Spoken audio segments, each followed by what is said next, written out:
अस्सलाम वालेकुम बेटियों बहनों, उम्मीद है तुसी खैरियत ना होवोगियां। अज तैयारी हो रही है सेवियां बनाने की। अज सेवियां की फरमाइश आई है कि सेवियां कदी नहीं बनाइया तुसी, पूरी सर्दी गुजर गई है।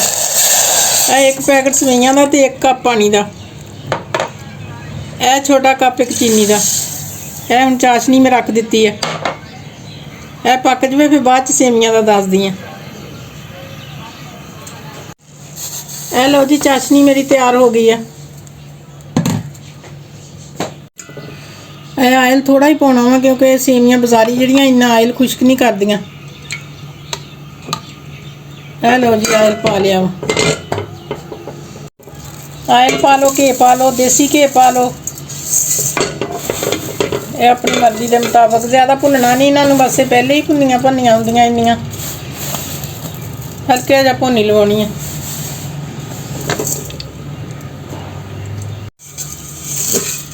हाँ जी, ए लो जी, अजे मैं भुन रही हाँ। ए लो जी, सेवियां भुज गई, चाशनी पाती है।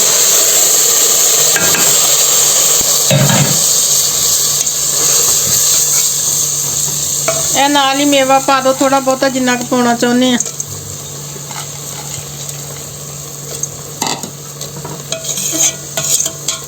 ए थोड़ा जा मेवा पाता मैं, हल्का जिहा।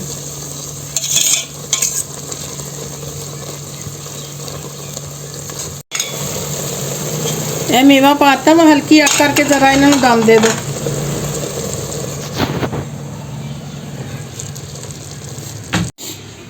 हाँ जी, ए लो भी मेरी सेवियां तैयार हो गई हूँ।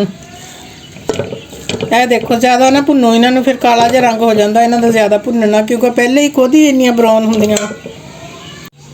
ए लो भी मेरी सेवियां तैयार हो गई वा। यह ज़्यादा भुनन ना ज़्यादा कालियां जी हो जांदियां, मैं इस तो ज़्यादा नहीं भुनिया। 5 मिनट च तैयार हो जाती डिश है। अच्छा, खुदा हाफिज़, अपना ख्याल रखियो, दुआवां च मैनू भी याद रखियो तो मैं थोनू जो याद रखूँगी। मेरी वीडियो लाइक करते रहियो और शेयर करते रहियो। अच्छा, खुदा हाफिज़। हो गया लियाओ जी, कटिए हुण इन्हां नूं।